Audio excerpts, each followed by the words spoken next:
Welcome to Chillin' 101. We hope this video helps.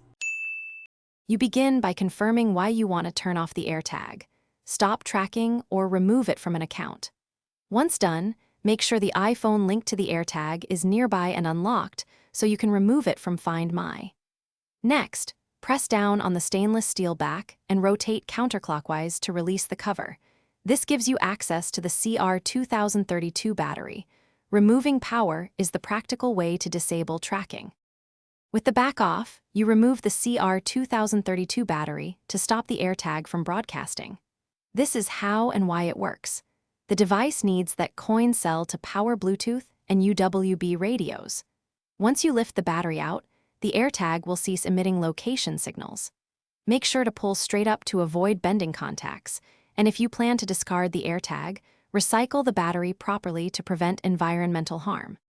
After cutting power, you should also remove the Airtag from your Apple ID to prevent reactivation later.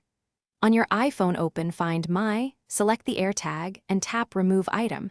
Confirm that you want to unlink it. Make sure the Airtag is physically nearby while the app finalizes removal.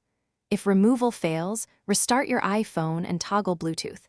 This often resolves communication glitches. If problems persist, reinstall the battery and